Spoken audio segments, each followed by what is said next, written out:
All right, man. Welcome to IMMAbehonest podcast. Thank you for showing up today. Yeah. I'm happy to have you here. You need more energy when you start a podcast. Oh, okay. DJ Magic Mike. Welcome to the IMMAbehonest podcast, where you are joining us with Johnny Draft Pick, formerly known, now Johnny Anesthesia. He's amazing. Yeah. Let me start this intro. Okay, this is my podcast. Oh, Get the hell man. out of here, bro. This is IMMAbehonest podcast, and you shut your mouth over Shut here. your bitch. No, I'm Well, welcome today. Yeah. This is a follow-up from your previous interview with my little brother. I want to personally thank you because He's a good kid. he's a good kid, man. And this is something that I've been inspired to do because of him. It's an opportunity. It's like a space to talk, just kind of shoot the shit with them and learn about him and grow.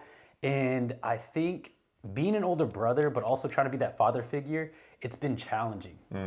I ain't a parent. I almost think it would be easier to be the parent because you could just be like discipline. Dang, discipline. Okay. But you're not like that, though. You're very, you teach a lot. Yeah. And you step back, let them make their own decisions.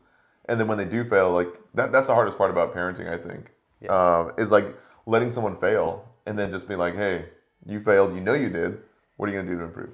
Yeah. That's really good. Yeah. And so trying to navigate his journey, it's all influenced based upon that one time we got in an argument and he said, your success is not my success. Whoa. And it hit me. I'm like, damn, you're right. So I'm over here pushing him to make progress because I knew what I had to do.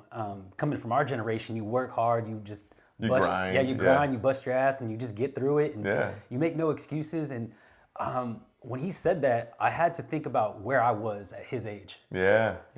I don't know where I was. I think he is in a better position. He's more aware of his emotions, feelings, and he has this awareness to listen and really navigate like where he messed up. And I don't know if I had that. I just kind of Because how old were you when you got into nursing school? Because you got in and then you dropped out. Well, hey, I really haven't talked about that much. Okay. I do anesthesia for a living now, but the journey itself is difficult, man. And I got accepted into a nursing program at 18 years old. So at 18? Yeah, man. I graduated high school with enough credits to basically just apply right away. And I got in when I was, just turned 18. Really? And I moved out of my house, so I was like paying my own rent. I was working full time. Okay. Got accepted into this nursing school, and I was excited for it. But I got through the first semester, man. I'll tell you, I was partying every night. No, you weren't really Yeah, at 18. man. I mean, my house. I was the only kid with the house, so everybody came over. So we're always drinking, and I don't know how I did it. You needed an older brother to be like, yo, what the F, man? I needed some fucking guidance, bro. Wow. I really did, and so I would go to school. Okay. I would go to work. My friends would come over. Never paid for beer one time because everybody that came over, they brought the beer. But I would stay up till about 12:30. I would wake up at 4 in the morning, set up for my care plan to go to clinicals, and then I would do clinicals at 6:30. I don't know how I got away with it. Do it all over again. Yeah, and I was passing with like an 80% in nursing school, you know. Nursing school's hard, man. If no one knows. Well, if you get less than a 78%, you're out. Oh, yours was 78. Mine was 75. Yeah, so I ended up getting to the final exam, and right before the final exam, it was like basically, I just wasn't prepared, man. I wasn't in my right headspace. Did you fail the final exam? No, I didn't even take it. You didn't take it? No, you had the opportunity to withdraw without it going against you. What? And so I took a step back and I thought like, okay, Johnny, are you taking this seriously? Like you're about to take care of people and people's lives, and you're over here drinking every night. Are you really even comprehending the information, or are you just passing tests? Wow. So I decided, I said, you know what, I'm going to withdraw from the program. I'm going to get my head right and do this right. And so I withdrew from the program. I ended up finishing my associate's degree the next semester, and I made the move back to California. Really? Yeah. So you were going to nursing school in Illinois? In Illinois. Wow. Yeah, small town community. And also, this small town, like your first clinical rotation during fundamentals is you're at a nursing home. And it was Oh, yeah. depressing, man. It's like Jurassic Park over there. Just like, huge, like decubitus ulcers, big ass wounds. Yeah. Oh, I man. was doing like CNA work, and I was like, I don't know if this is for me. I need to reevaluate everything. Was that your first time in the hospital setting? Yeah, pretty much. Wow, Yeah. man, that's got to be crazy. The craziest part of this whole story is that you got into nursing school at 18, and you were just going and passing tests. But the craziest part is that you don't even know what you were doing or why you were doing it. Nothing. And I think that's where, when I had a conversation with your brother, at his same age, it was like, what are you really doing and why? And I got to be honest, like, and I'm gonna be honest here on this podcast, on the I Be Honest podcast. That's why we're here. Yeah. At 18, between the ages of 18 and 21, I had no clue what I was doing either. I was just going through the motions because my brother did it. Yeah. And I'm like, man, I can just get an EMT or work in an ambulance because my brother just did it. Yeah. And I don't know what I'm going to do, but all right, I'll just do it. Yeah, and so thinking about that, I mean, having these conversations with him, it makes me realize, like, damn, I was messing up at his age a lot, man. What the hell was I thinking? But now it's funny because once you get there, once you get to your career and, you know, you start making really good money and making good salary, it's like, oh man, you feel like you had it all figured out when you were his age. Yeah. But no one did. Not at all, the funny, man. the joys in the journey. And I think you were talking about it a lot. Like your failures are where you learn. Like there's always some value out of it. And Yeah. I will tell you, it took me a couple years to get back into nursing. Finally got accepted to Loma Linda, which is a great school. How many, yeah, dude, Loma Linda is an amazing school. And you had to pay like 80 grand? Yeah. Oh, okay, so what happened between when you failed out or just dropped out, between 18 and then when did you go back? I started back at 21, but here's the thing. At 21 years old? Wow. After I withdrew from the program, I got my associate's degree, I decided I needed to change. I needed to get out of this small town and make something of myself and really reevaluate where I was. So I picked up with 2 bags in my hand and a cashier's check for $7,000. I moved to the West Coast and went to go live with my uncle, which I'm super grateful for. Your uncle's cool, man. Your uncle's cool. Yeah. I really felt like Fresh Prince. Okay, Uncle Phil. Yeah. I had an Uncle Phil. Was there Carlton? He wasn't that cool. Yeah, I did have a Carlton. Who's Carlton? Tim, my cousin Tim. Oh my god. Yeah. He did the dance and everything. Yeah, it was like I was like the Fresh Prince of Norco. Oh my god. Okay, so if you guys don't know Norco, California, I grew up in a city very close. It was called Chino Hills, about 45 to an hour outside of LA. Norco had, at the time it had more horse trails than sidewalks for people. Yeah, You know? and half of it's still like that. Oh my god. Yeah, you'll see. So you went from one Illinois to another Illinois. That's right, one farm town to another. Horsetown, USA. Oh my gosh. But that change it sparked my motivation to do something better. Like I already felt like I failed, so I couldn't fail again. But you learn, you just continue to fail. You just have to learn from them. Dude, that's what I mean. You have to learn before you earn. Your failures, you fail forward because if you never fail, then you never learn. Yeah. So people are so afraid to fail, but I'm like, that's the only way you learn. Yeah. It's like when you're walking as a kid, you wouldn't really learn how to walk unless you fell down a bunch of times. Right. So I love how you kind of like just kept on grinding that expression on him. Yeah. Because he feels, and when we open up, he feels like he's messed up so much. And really, like, he hasn't. That's what you're supposed to do as a kid and a young adult. And Yeah, you're supposed to even mess as an up. adult, like, we still continue to fail, mess up, but we learn from them. That's the problem. If you don't learn from it, then you're basically not growing. Right. You don't learn the lesson. And I strongly believe that the universe keeps on showing the same lesson over and over until you learn from it. Yeah. So if you keep on finding yourself in debt or keep on finding yourself in horrible relationships, you're supposed to learn from those. And the reason why the universe keeps on showing it to you is because you haven't learned it. Yeah, and the thing is, like, I've always told myself, just don't make the same mistake twice. That's what I kind of harp on. I made plenty of mistakes, but as I decided to move to California, I grinded right there. I said, I'm going to get into another nursing program. I was working 70 hours a week as a bartender. And Oh, yeah. You're at BJ's, right? Yeah. Okay. Don't get too excited over there. Yeah. I wish I knew you back then because I could have got some free drinks. Yeah. Speaking of drinks, Yeah. Well, congrats to 2024 here. 2024, starting new, being creative. New year, same old me. New year, same bit. No, I'm kidding. Yeah, can we take that back? Yeah. We don't want it. Oh yeah, I got a drink. Hold on. Yeah. But I ended up getting into Loma Linda, got accepted, and dude, everything changed for me. Really? Everything started to make sense. What made you want to go back though? I thought you'd be done with nursing, or did you know you wanted nursing? No, Did you see your Uncle Phil, like, Because he was a really good case manager and you're making money. Yeah, well, that's my influence. That's your influence. Well, because I never had anybody to look up to in my life. My family, we didn't really have any like people that made it, and I always looked at my uncle as somebody that had a family and was able to provide for his family. So I said, well, shit, I don't got anything else to do. I think nursing is the way to go. I've been taking care of my younger brothers my entire life, and I feel like I really can provide for others. So why not? That's a great foundation. You get paid really well. And yeah, he was my influence. And it's like it's very indirect influence because he never like pushed it on me. But you were just an example that you can see in real life. And that's just what we need. And that's what I'm hoping to be for my brother. And I guess, well, I want to have him interview more people, more of my friends. And that's what I'm grateful for you to be here today. And to have that conversation with them, because you will see that everything that I tell him, it's like, I guess it's like, I don't. This is probably what parents feel like. You tell your kids, you know, give them advice. You tell them this is how it's done, and you can tell them over and over again. But until they hear it from somebody else, oh man, it's so true. I know. You're like, I told you this like I told 10 years ago. But everyone's like that. I'm like that. My dad's like that. Because like I used to be a personal trainer for 7 years, and I would always tell my dad like, this is what you need to do. This is how you have to eat. Blah blah blah. He's like, yeah. It's like probably the same thing I did with my dad until he heard it from an actual doctor or an actual personal trainer that wasn't me. And he's like, oh, hey, Mike, do you know you can do keto? I'm like, oh my gosh, I've been trying to tell you that for years.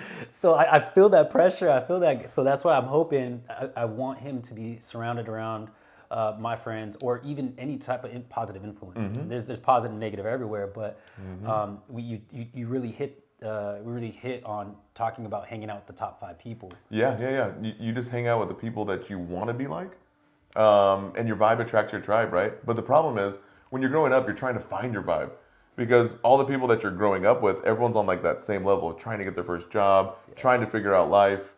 So having older friends or having that older brother, having that father figure to look up to, is one of the biggest things, I think. Yeah, I mean, for my 5, you know, they're always changing, but I'm glad you're a part of it because I made it. It's like MySpace, the top 8. Yeah, this week. Okay. I don't know how next week. But yeah, when I look at my top 5 and who's influenced to me, and I look at somebody that's really good in finances, and that's kind of how I've learned about a lot of my finances. But I feel like you're a visionary. The thing that you've created with your business and the way you've been able to manage time and just create more. That's motivating to me. It's inspiring, and I think that even just the lessons that you were teaching my brother, and just even having that conversation, that dialogue, is inspiring. And dude, I think he's getting excited about this, and I'm happy. I'm trying to break him out of that shell. Dude, it's so true, because like as we go through life, your entire life is just accumulation of your thoughts. And so at a young age, like your brother, it's like trying to find himself. What is he really thinking about? You know, if you're going to work at a minimum wage job, let's just say, everyone around you is like doing the same thing you're doing, smoking weed, minimum wage job, trying to figure out life. It's like, But imagine like your brother now is actually having conversations with people who've made it, who've made something out of their career. He's heard about the failures. He's seen it. Now his mind's like actually working and turning. It's like, wow, like success isn't overnight. I don't feel entitled to it. I have to work. I have to learn before I earn. If I grow my brain, I can grow my bank. If I want to be like these guys, I know what it takes. Yeah, and even the conversations that you guys brought up about meditation, like he has no idea. I still struggle with meditation, but I didn't get to talk to him about this yet. He loves driving his car. He loves just driving down the road, music off, music on. Oh, nice. But that's meditation. Yeah, it is. That's why I like long car drives. Yeah. And so basically, he does it. He just doesn't know he doesn't know anything about it yet. And that's what I'm hoping to just keep on talking to him about random stuff. And I guess it's like reading. You only really retain like 20% of the time. So as much as I can feed him, as much as you can, and anybody else that he gets to talk to, is just kind of like spark that mind and keep on rolling with it. Dude, there's something to be said about that. It's like, I wish there was like a motivation camp, or like a summer camp for adults and even for like kids growing up, where they can actually hear stories of like, entrepreneurs or business people or people that made it, and people in their career, so they can have something to look up to and something to look forward to. Well, That'd be really cool. Yeah, well, I really think that like boys and girls clubs, like these things, they should every week bring in some type of different career path. Yeah, and just to so be able true. to speak with somebody on like the ground level and like, because for me, I never had anybody to look up to. I never had, like when it came to anesthesiology, I didn't know anybody that was doing it, so I didn't ever thought it was attainable. When was the first time like actually I learned about anesthesiology? Kind of crazy story. Me and my friend, when I was 17, we were playing Guitar Hero, bro. I love that game, bro. Yeah, it's a sweet child of mine. You know? Oh, okay. Yeah. Killed it. Like expert mode. Yeah, right. Yeah. And so one of my best friends, his dad is a general surgeon. Oh, and wow. so nice ass house. He had all the cars. Oh, yeah, I bet. Lake house. What? Where? In Illinois, yeah. Wow. They had a lake house. You know, they had it all. And so he comes up, and this is the first time I kind of had like this conversation with him. He's like, "Hey, what do you want to do when you grow up?" Whoa. And so my friend Aaron, he's like, "I'm gonna go into nursing," and I just kind of copied him. I was like, No, you didn't. Yeah, because I didn't want to sound dumb, bro. I was like, thought about it. I'm like, okay, I'll have what he's having. Yeah. That's exactly what happened. Dumb. No, it really was. And then so he, and so this general surgeon, my friend's dad, he's like, I'll be right back. And he brings this flyer, like this is 2005 or something. No, it's not. And he brings a flyer from his hospital, and it's like CRNA wanted, or like, you know, just like an ad, and it's like $180,000, 8 weeks off. Dang. And he's like, if I was to ever go back to school, I wouldn't be a general surgeon. I would be a CRNA. Wow. And I'm like, what is what's a CRNA? Yeah, what is a CRNA? I'm writing down these notes. I'm gonna let you finish, And but he's what's a CRNA? Yeah, exactly. He's just like, you'll figure it out. And I'm like, so now I'm intrigued. Yeah. Now I'm rolling. I'm like, give you a okay, riddle, like, well, RN is in there, so I'm thinking R, certified registered nurse anesthesiologist. Yeah, okay. And so that by having that conversation with just somebody that older, one conversation. That's what I'm saying. It sparked it, and as I became a nurse and I started working, everything started to become reachable, and it was all off that one conversation. Dude, that's what I mean. Like, imagine the thought. If it wasn't for that one thought that was placed in your mind, imagine if you just had a bunch of, like, you were just smoking weed all day with a bunch of friends. Yeah. But you actually had a conversation with an actual surgeon that was like, yo, if you were to do it all over again, it's like that one thought, that one seed that was planted. That's what I'm saying. The impact that we're making for your brother. Yeah. Just talking with successful people. Just like, oh man, life is so attainable if you can actually think. Because your thoughts are an actual representation of your life. It's wild. Yeah, it's you know, small-minded. It's like a small-minded person. You just need to be influenced by other people, and there's positives and negatives with that. But I think by just having that little conversation, and I do want to do a shout out, Dr. Anderson. I appreciate that little conversation. Yeah. I actually see him once a year. We go to the horse races, and my friend. And that's why you go to the horse races every year. I wasn't sure why. I was like, horse races. Yeah, we've been doing it for the last 10 years, and it's just every year I literally stand next to him having a beer, and I just like thank you for that one conversation. Dude, that's amazing. It's really, so I'm hoping something similar can happen to my brother, because I think he has so much potential. But not even that, like anyone listening to this podcast, they can actually hear the success stories and maybe get motivated to have that new direction in life, that one seed. Because I'm just an ordinary person. I think I'm kind of cool. But you're pretty basic. Whoa. So for all the Dr. Andersons out there, thank you so much. We can be the Dr. Andersons of the next generation. There's probably 1,000 out there. Sure. Okay. Oh yeah. But yeah, just that one positive influence, and just keep on talking to people. I think really, like, just kind of. That's what I mean, man. You have to keep on learning. That's why I told your brother, if you grow your brain by simply talking to other people, but also these audiobooks that I use, like Rich Dad Poor Dad, 4-Hour Work Week, Getting There, which is a beautiful story of all these entrepreneurs. It's basically a bunch of Dr. Andersons, like how they actually got to their career. Like the guy from Paul Mitchell, who made the Paul Mitchell hairline, was living out of his car and selling this product with a hairdresser named Paul. And then this guy ended up, establishing a huge brand, went on to found Patron. But all I'm saying is, like, that's crazy. All these books just show you that success is not overnight, that you actually have to learn before you earn, and just planting the seeds of motivation and just showing you how to get there, which is wild. Yeah, and it's been cool to be your friend over the course of 10 years because Dude, I know. when I first met you, I had no idea that you had a YouTube business. Really? I just knew you were a nurse. I found out, I think we met up in Greece randomly. Yeah. We went on a trip, and then I think you started to tell me a little bit more. I'm on YouTube. I'm, all right. All right, I guess. This guy thinks he's an influencer? Yeah. Who's influencing? Yeah, who's the influencer? Who's paying for this shit? I'm like, well, whatever. That's what I was thinking too. I'm like, when I first started, I'm like, who's gonna watch this? I'm like, okay, well, a few thousand views or people are watching it, but like, who's gonna pay for this crap? Yeah, but to see your growth over the course of the years, I feel like you've always been super positive, but I can tell when work was a little more stressful.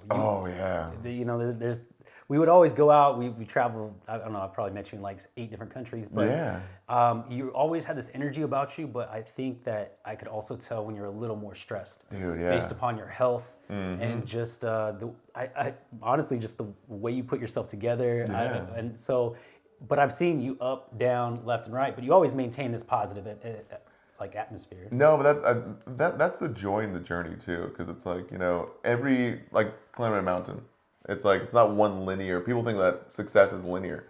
It's like, no, you go ups, you go downs, you go valleys, you go ups. Yeah. But I think that's the hardest part is like maintaining kind of like that positive outlook, but also saying like, the joy's in the journey. It's not the destination. Because once you actually reach the destination, it's like, okay, I've expected to be here. But the things that you learn from the ups and downs, like the joys in life wouldn't be as joyful if you didn't have the sorrow. Yeah. You trust in the process too. Dude, because there's always value of growth. But it's one thing to actually say it and read about it, but there's another thing to actually live it. When you're in it. Oh my gosh, that's because so when the company was going bankrupt 5 years ago, I had 3 panic attacks that year. I didn't even think it was like a panic attack. I didn't really feel anxious. I just felt like respiratory issues. Yeah. And then they did X-rays on me, and the doctor just like, "Yo, you have anxiety." I'm like, "What?" Well, I didn't realize this, but we were on Yacht Week. Yeah, dude. And you told me after the fact. You told me like 3 years later, but. You were potentially losing your business, and we're over here partying in Croatia on a yacht. I'm like, you know what? Good or bad, if I pass the test or I fail the test, we still tried our hardest. We left it all in the field. Looking back, and I'm just gonna go balls to the wall. I'm going out with my finger on the trigger. Yeah, you were. I remember I'm thinking back, like he did shut off his phone. He says, "You know what? I just need this week. I'm turning off my phone." Yeah. And you made a couple last business calls, and then we just had the best time ever. Yeah. Remember that. But come to find out, you were in the fucking weeds, bro. But okay, so that's the year I first really got intentional about meditation and going. The best thing, if anyone wants to get into meditation, just go into a float tank, because I'm super ADHD. I open my eyes, I'm out of meditation. I hear something, I'm out of meditation, right? So going into a float tank, all your senses are taken away. It's blacked out. You can't hear, taste, smell, touch, anything, and you're stuck in there for about an hour or 2. And so going in there, that was my first taste in 2018 when we went on Yacht Week. And I just like realized, I'm like, there's only so much you can do, right? It's like you can study for hours. That doesn't dictate if you're going to pass the test or not. Right. But you can leave it all on the field and just do as much as you can. But at the end of the day, you got to turn your phone off and celebrate life, Because it's like you're trying to save your company. You're trying to do as much as you can. But at the end of the day, there's only so many hours. Yeah. So you simply got to, like what I did, turn your phone off and go party. Because it's like, win or lose, you're going to party. I recently read this book, Die With Zero, and he talks about that. Yeah. Wow. So I don't know, did you read that yet? No. Okay, write that down. Yeah, it's basically the premise of you can make so much money, but if you don't use it and experience it with family, friends, in your middle ages. Oh, middle ages. Well, think about the middle ages. Yeah, because after like 55, you're starting to slow down. You're not going to be able to do half the shit you can do when you're 30, 40. I don't know about you, but I'm reversing my age right now. Yeah, I'm like 10 years younger than you. Yeah, come on. But I think that's what you taught me, is to live in the moment. And I've been so critical on saving. You have, you really have. But I finally hit a point where, and this book helped me to understand, now I'm ready to live it and experience it. I've always kind of lived it and experienced it, but have a little more carefree and be in the moment. Yeah, instead of like worrying about like, oh, I got to do this or I got to make sure that's okay. Yeah. But you've always had to be that way, because you had to be the example toward your younger siblings. Yeah, and I think that I was discussing with somebody, but I've never had anybody to rely on. So I think that's why I've been so critical of myself, of always having a certain amount in my savings account. Yeah, you had to be hard on yourself. Yeah. Because I never had anybody to fall back on. Yeah, it's true. And there's pros and cons to that. I wouldn't I wouldn't have wanted to be raised any differently because it got me to the point where I'm at right now. Yeah. But I've never had. That's why I couldn't fail as much as other people were because I never had my parents to rely on us financially. You had the safety net. I had no safety net. Yeah, dang. And so I'm trying to, Eric's is a little different situation, but I'm telling him to, calculated risks, but you have me to help you out and to help guide you. Hopefully I can guide him to, if he wants to start I'm thinking a car detailing business. He loves cars so much. And in this area, there's not really many good ones. So kind of just trying to spark interest, spark his intent on something. So dude, that's honestly the best thing is starting something new. I think one of the biggest things for your brother growing up, like if I was his age, I would love for someone to tell me, Mike, I want you to start 9 things and fail at all of them. Or not fail, but just try. It's like going to Vegas. Here's $100. I want you to bet 9 hands. Because once you understand the value of time management as well as budgeting, it's like, okay, well, I can't blow it all on that first, roulette table. I'm going to just bet little tiny bets. Yeah. I would love to see your brother do something with like technology and AI. I know, I'm trying to get him in on it. Dude, like something on YouTube, because the number one YouTube channel, or the number one YouTube space that people watch is video games. Mm-hmm. So maybe doing something, just even try 5-10 videos out. Yeah. And see what happens. Yeah, I mean, but I got to get him in on it. I mean, okay, I think I'm better at ChatGPT than he is. You don't even. Hey, come on, no. You only were good at what's it called, Mario Party or. Mind your business. Mind your business. I'm gonna be honest with you. Smash Bros, I'll kill you. Yeah, Oh yeah, dude, I remember Super Smash Bros. Shit. What other games? I remember GoldenEye I played. Mario Kart. Okay. I don't know what else. Do you remember Dreamcast? Did you ever have a Dreamcast? Isn't that like Sonic or? Yeah. Oh my god. Yeah. It probably lasted like 2 years, then it was Sonic like the Hedgehog. Yeah. Oh man. All right, so moving on to your New Year's resolutions. You have 7 of them here. It says. 7. Yes. New Year's resolutions. It says here. Stop being a little bitch. Whoa. Is that's your first one? Well, here's the thing. Yeah. I'm not about resolutions. Oh, you're not? Okay. I would like to change that and hold like an accountability, not resolutions. Okay. So the anti-resolution. Like an accountability track, or say claim 5 or 7. 5 or 7? Okay. Things that you're going to do and execute them and commit to it. Yeah, because everybody's like resolution. I'm gonna get fit. Yeah. Okay. What does that even mean? Well, you can get fit in 2 months and then lose it 3 months, 4 months, 5 months. Okay. So one of the things that I want to do is I want to do a public speaking event, at least 2 public speaking events this year. We should have like a leadership board. Okay. And make like a website where everyone commits to it. Yeah. And then like at all times, at any time, you can see everyone's resolution if they complete it or not. Okay. That would be really interesting. Yeah, you're holding yourself accountable, and I think it's great. But I think money talks and bullshit walks. So if someone put in $1,000, all of us put in $1,000. Yeah. Or something sizable. It doesn't have to be grand, like 500. But it would be like, okay, if you don't follow through with it, you lose your money. Yeah. But then the money you do put in, like everyone goes on a trip. That would be cool. cool. Yeah, all right, let's do that. Okay, I'm writing that down. Yeah, we can rent a yacht somewhere. Oh, damn. Okay, shit. Yeah. All right. Gang. Well, another one would be I want to be under 9.5 body fat percentage for the year. Dang. Yeah, so that's already there. Not quite. Oh, okay. We just had a lot of pizza. Yeah. Be careful. Hey, summer's not here yet. Pool party season. Yeah. But what else did I want to do? And I'm actually going to be speaking. I'm going to be doing cruise, and I'm going to be. You told me about that. Yeah, the main speaker. At, Wait, what kind of cruise is this? Like, man, what cruise hired you to this? Yeah. This ain't Nurse Blake, but this is Nurse Johnny. Spirit Airlines brings to you the best cruise. But yeah, I'm gonna be teaching on the cruise, so got everything taken care of. What cruise is this? In May. We're just gonna go down to Ensenada or something.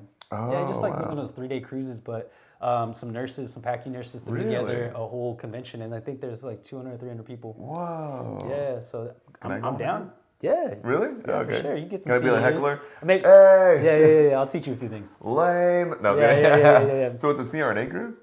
No, it's a nursing. Really? Yeah. Oh, wow. PACU nurses. So we're gonna really hit on like a lot of things about anesthesia. I'm gonna talk about opioid sparing anesthesia. Wow. So anesthesia without narcotics at all. Whoa. We do a lot of nerve blocks. So yeah, you can get through a surgery without having to give any pain meds. Wow, really? It's a lot more work than your traditional standard general anesthetic, but it's we got an opioid problem. Oh, you don't want to introduce people to the opioid. Okay, that makes sense. And you never know with everybody what they got going on. One time they get hooked on some Norcos or something and end up. Dude, that's what happened to. So I was working at a hospital near Palm Springs, and we were treating a guy that had a huge abscess infection on his arm because he was injecting heroin. Oh. And I was just thinking, like, you've seen heroin people, like heroin clients before and addicts, and I'm like, okay. Turns out that this guy was a police officer that used to work in San Bernardino. And he had a back issue, got surgery, got hooked on opioids, ran out of prescriptions, so the only way to get that filling was heroin. Damn. Lost his job, lost everything. I'm like, whoa.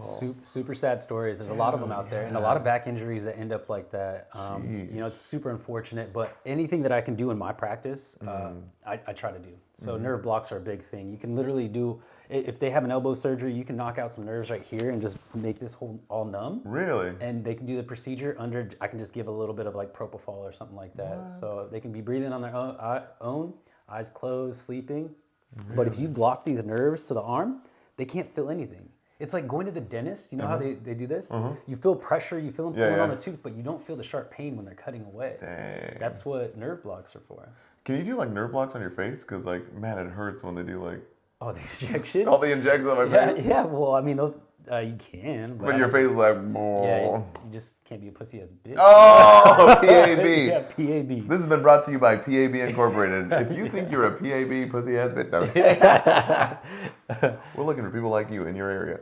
But yeah, so I'm excited to do that. I want to do a Toastmasters or some other project. Yeah. And also to be an influence for my brother, because he, we're talking on the podcast, but that's just me and him. I want him to push himself out there, get him out of that comfort zone, because I'm still working on it myself. It's it's a growing thing. Yeah, you're doing better. No, I'm kidding. All right. No. Yeah. I think that there's something to that. When you're growing older, we get calcified. There was a study that showed at 35, 90% of how you operate or how you are as a person will actually solidify, and that's how you get like what they call like a curmudgeon, like an older person who's stubborn.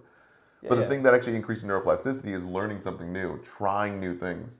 So imagine like you've never done a podcast before, you've never done speaking events before. That's a new thing.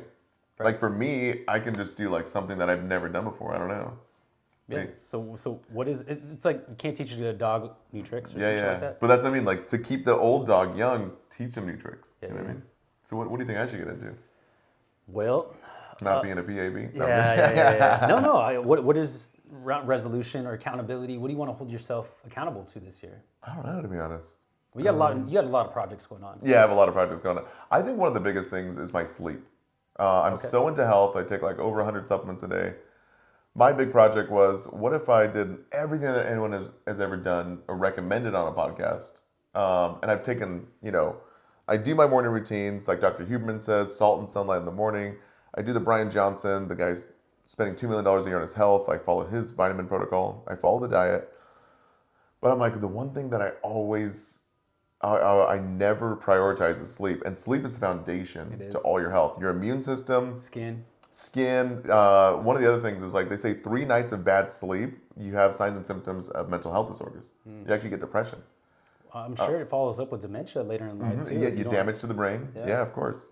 And so what I've been finding is that I put social outings, or I need to meet up with someone, like that need to like follow through and be the man of your word and always be there for someone. I need to actually put myself first, and I need to put my sleep first. Because I find myself, I'm super tired at like 8 or 9. And there's a study that says if you stay up past, I think it was like 10:30 or 11, your body gets a second wind. And then it's harder for you to go to sleep. So if you can go to bed before like that 10:30, 11 o'clock mark, you actually get deeper REM sleep and more restorative sleep. And I find myself making other people a priority instead of making my own health a priority. Well, I think you're traveling all the time too. Yeah, so in different time zones, yeah. That's the tough part, man. And I always give you so much credit because I don't know how you maintain this business. You still, involved with your family and you're still prioritizing your health. But sleep is critical. Yeah. I mean, for so many different things. You're doing all this stuff for your body. You're taking all these supplements. You're doing this red light therapy. You're doing cold plunges. But if you don't have that foundation to sleep, it's just going to hold you back, I think. Yeah, I need to put that down. Resolution is sleep. Okay. So what is it, like 8 hours a day, or what's the program that you're using? Yeah, so I have Whoop Strap. Okay. And so the Whoop Strap actually has like a sleep coach. I also have an Aura Ring. Aura Ring said that it's the best tracker to actually track your sleep, but it doesn't really show you the overall metrics. Okay. So Whoop Strap is really good. It shows you like the entire metrics of my sleep. And so what I can see is like I can look back on this last week and I see like my sleep score has been an average of like 40s to 60s. Damn. And I'm like, no, wait, no wonder I feel tired sometimes. If it wasn't for the stimulants and all the things I'm taking like lion's mane and reishi but I'm like, man, what would it be like if I actually got restorative sleep in the 80 percentile range up to 100? Yeah, so tell me, like, how do you optimize and get a score that says 100? What is it? What are the metrics in it? Yeah, so the metrics in the Whoop Strap, they want to see that there's a few metrics like they heart use. rate? Yeah, heart rate variability, your HRV. One of the other things is what time you go to bed, because you're supposed to have regular sleep and wake cycles to basically solidify your circadian rhythm. Okay. Also, they measure how much you move at night and your REM sleep and also your deep sleep and then light sleep. So there's like 5 different metrics. Okay. But now in order to hit those numbers, there's like 7 different things you have to do for good sleep. Okay. The number one thing is just having consistent sleep and wake cycles. The second thing is not actually being on your phone before bed, at least 2 hours before, because the blue light keeps you up. So you got blue light blocking glasses, which I'm horrible at. Yeah. But another one is making sure that you have a cold room, because the lower the temperature, lower your body temperature, the more deep you can get to sleep. Okay. So I have a chili pad that runs cool water under my bed or under my sheets. Whoa. Yeah. Hey, is it like a waterbed? Yeah, it kind of is. Yeah. It looks like a little. Whatever happened to those things? I don't know, dude. I used to have one when I was a kid. Did you pop one? No. Hey, I said as a kid. Okay, Yeah. I'm not, no extracurricular. Okay. Yeah. How did you pop it? I think there was like a pencil in my pocket. Why are you sleeping with a pencil in your pocket? That's dangerous, bro. I have a very strong manhood in the morning and just like pop through it. All right, let's hold you accountable to this. So how do you what's a measurable goal for sleep? I would say measurable goals like anywhere between 80% and higher. Okay. 80 to 100% is pretty good. And let's say you can't be under 80% for 1 week total at a certain amount of time or something. Yeah, I would like to hit that at least 5 days a week. Yeah. Yeah, that would be really good. But it's all consistency based, right? Yeah, because like, I want to get to an area where I have like balance, especially with the sleep. Every year it gets a little bit better because it's hard when I feel like I'm Willy Wonka trying to we saw the Willy Wonka movie yesterday. It was amazing. Yeah, it was pretty good. But man, I feel like I'm the Willy Wonka of nursing, right? Because everything was crusty and stale, and like bringing to the world songs and visuals and just flipping the nursing world upside down. And I feel like I can do that again. You're like a wrecking ball. Yeah. I came in. Yeah. Don't watch that video. Music video, wrecking ball of this guy. Yeah, and I'm basically in a bodysuit that makes me look naked, and I'm swinging on a wrecking ball, which I'm is just actually glad a you have Foley clothes ball. on. Yeah. I was questioning if you had. What do you mean? If you had clothes on, bro. I thought you were just like CGI. You said you're the one who told me to make an OnlyFans. Yeah. You're not even a fan. Your business ain't worth millions. It's the OnlyFans. Oh yeah, it's the OnlyFans. Yeah. It's just a cover. There are actually no covers. All right. So as we progress on this podcast, what do you think I should really try to? What should I talk about with my brother? Like. Yeah, I think one of the biggest things is just fusing it between, honestly, like funniness and engagement and getting like your brother to open up a lot. But even past that is speaking to people just like your brothers, basically speaking to us when we were kids. Like, what would you want to see? And focusing on what kind of motivation and thoughts and like how can you be the Dr. Anderson to listeners that are just like you and I and your brother at that age? Yeah. And what kind of guests can you actually bring on that have made it, that have made something of their career? Because we had a guy last night. He was an interesting guy at the bar. Yeah. Really interesting guy. So it was like, a few days before New Year's, we saw the Willy Wonka movie. We went to our friend's local bar over here in Visalia. And we met this guy that his family, I don't even know if he got the full story. His family was, I think, co-owners or owners of the San Francisco Giants. Damn. And his dad, I guess, was a big investor in that, and they were trying to run and operate it. And he grew that brand. He grew the San Francisco Giants like from early on. I think he was saying like they took it over like I think in the 80s. Okay. And he grew into multi-million dollars. Yeah. And then he went on to go found a street sweeping company, which he ended up selling for over $20 million. Holy shit. And then his dad got sick, or his family got sick, and he came back to Visalia. And I'm like, dang, this is a crazy, interesting story. Like, what? Because, I mean, how many people can actually say they ran a Major League Baseball league? Yeah. And I'm like, almost like no one. He just looked like a normal guy. Normal dude, really cool guy. And that's, you never know who you can meet out and about, and just, you don't know people's stories. And I feel like I'm hoping to have Eric interview other people, but I want to interview more of his generation. Yeah. So I'm hoping to because there's cross learning. Yeah, and that's what I think. Learning his perspective on things is so much different, and I'm finding value out of it. So I don't know what type of experience you got out of it, but it was really cool because it actually made me reflect. Because so many times you forget when you're in your career and you're established and you're focused on new problems, right? Like new, at least with us, like in your 30s, like you're focused on relationships and like trying to settle down, right? At least that's where I'm at. Because usually your career is pretty much solidified. You got to where you wanted to go, and you kind of forget what the struggle was like. And you dreamed and you wanted it so bad to be here. And then now that we are here, we don't really stop and reflect and be grateful for it. Yeah, man. You know I mean, you just saying that right now. Yeah. I guess I haven't dreamed like that in a long time. And I think it's, talking to him and him, like, just getting his different ideas and perspectives, it makes me reflect. Yeah, that's smart. So many times, because I just started a new YouTube channel for longevity, right?